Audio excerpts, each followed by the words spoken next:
महाराष्ट्र सत्ता संघर्ष का जो मैटर है, महाराष्ट्र सत्ता संघर्ष का जो मैटर है वो नबम रेबिया के जजमेंट के हिसाब से ऊपर भेजा गया है लार्जर बेंच के लिए, लेकिन गवर्नर के रोल के ऊपर और स्पीकर के रोल के ऊपर काफ़ी सख्त सुप्रीम कोर्ट का रवैया रहा है। लेकिन सुप्रीम कोर्ट ने कहा है उद्धव ठाकरे जी ने रेजिग्नेशन दी है, इसलिए हम घड़ी की सुई पीछे नहीं कर सकते और इसलिए कोश्यारी जी को एकनाथ शिंदे को बुलाना पड़ा और एकनाथ शिंदे ने अपनी मेजॉरिटी प्रूव की है। तो इसलिए सुप्रीम कोर्ट के डिसीजन के मुताबिक एकनाथ शिंदे गवर्नमेंट आज तो सेफ है और ये मैटर अभी डिस्पोज ऑफ किया गया है। तो अभी गवर्नर और स्पीकर पे तो कड़े शब्द इस्तेमाल किए गए हैं, लेकिन उद्धव ठाकरे जी के इस्तीफे की वजह से ये पूरी केस उनकी ओर से पूरी तहस नहस हो गई और अभी एकनाथ शिंदे ही सीएम रहेंगे। गवर्नर के ऊपर क्या टिप्पणी की? गवर्नर के ऊपर टिप्पणी की गई है कि उन्होंने जो कुछ फ्लोर टेस्ट बुलाई वो और जो रीजंस दिए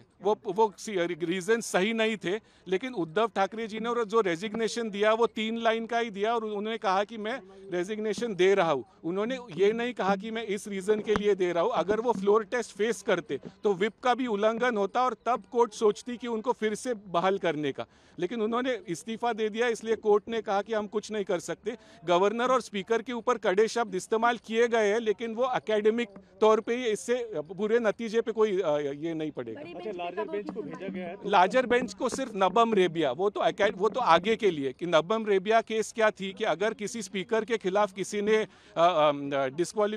ये किया कि हमें इनमें विश्वास नहीं है तो स्पीकर डिस्क्वालिफिकेशन के ऊपर निर्णय नहीं दे सकता। तो कोर्ट को लगा कि ये गलत है, इसका गलत इस्तेमाल हो रहा है, तो उन्होंने ये लार्जर बेंच के लिए भेजा है। लेकिन लार्जर बेंच कॉन्स्टिट्यूट होगी और उसका डिसीजन आने में कम से कम 1-2 साल लगेंगे, तो ये आगे के केसेस के लिए काम आएगा, इस केस के लिए नहीं।